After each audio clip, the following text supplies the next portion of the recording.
The sun had barely risen when little Emma sprinted down the polished hallways of the corporate building, her tiny shoes tapping frantically against the marble floors. Tears streaked her cheeks, and her voice cracked as she shouted, "They beat my mom!"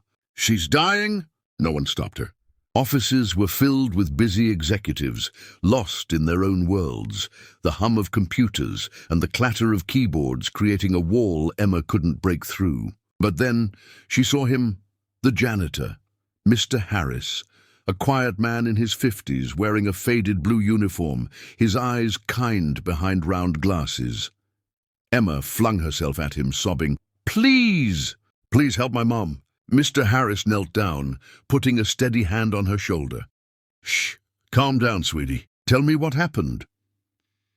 Through hiccups and sniffles, Emma explained, her mother, a hard-working executive assistant, had been attacked on her way to work by two men demanding her bag and phone. They didn't just rob her, they left her injured, barely conscious on the sidewalk.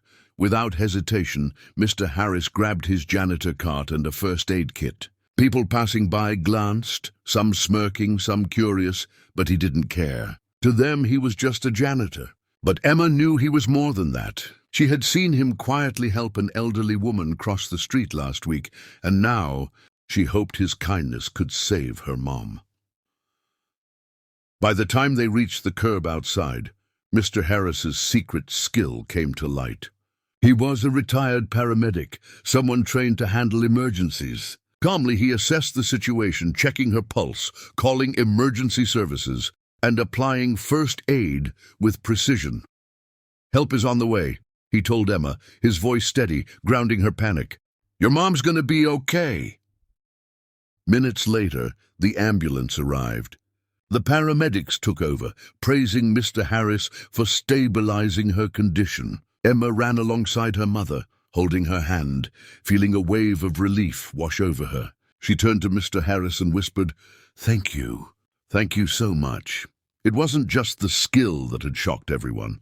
It was the heart. Here was a man who spent his days cleaning floors, yet when it mattered most, he saved a life. No one had expected it, and yet for those who saw it, it was a lesson they would never forget.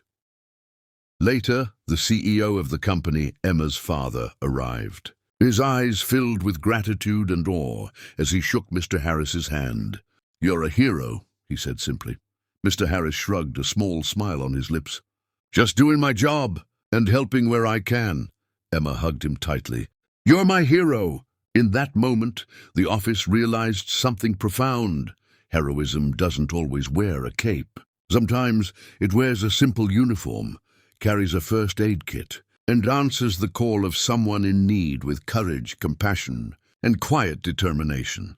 By the end of the day, Emma's mother was resting comfortably in the hospital, and Mr. Harris returned to his cleaning duties. But the story spread through the office like wildfire, a reminder that kindness, selflessness, and humanity exist in the most unexpected places. And sometimes those small acts of courage can change lives forever. The next morning, the office felt different. People passed by Mr. Harris with new eyes. The same janitor who quietly swept floors and emptied trash cans was now a hero. Whispers followed him everywhere he went, not out of gossip, but awe. Emma couldn't stop talking about him. "Daddy, he's amazing. He saved Mommy," she exclaimed over breakfast. Her father, the CEO, listened quietly, holding back his emotions. For years, he had been so busy running a billion-dollar company, managing crises, and making decisions that affected thousands. Yet a single act of kindness had reminded him of something far more important. At work, Mr. Harris quietly went about his day, refusing interviews or recognition. But when he entered the elevator, he overheard snippets of conversation.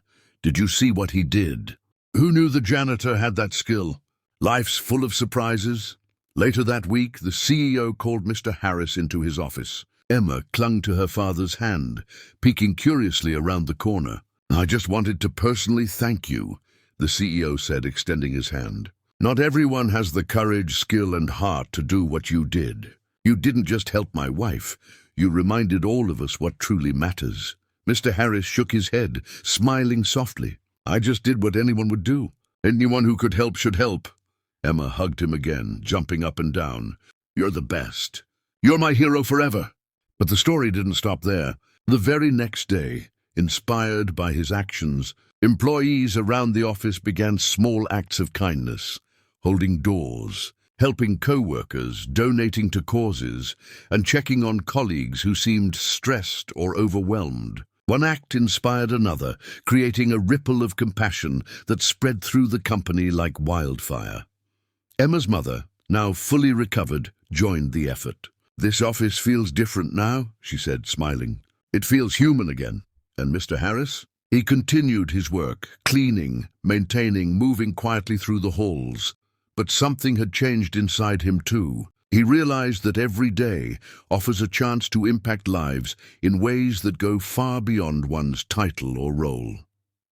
Weeks later, during a company meeting, the CEO shared the story with all employees. Heroism doesn't always wear a suit. Sometimes it wears a uniform, carries a first aid kit, and listens to a little girl's cries for help, he said, looking at Mr. Harris with deep respect. Remember, the world is full of opportunities to be kind, brave, and compassionate.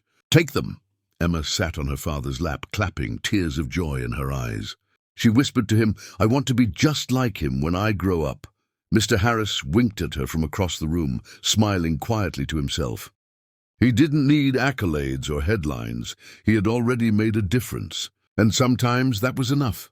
From that day forward, every time someone passed the janitor's closet or saw him pushing his cart down the hall, they remembered the day a little girl ran to a janitor in desperation and discovered that true heroism often hides in plain sight, waiting for the right moment to shine.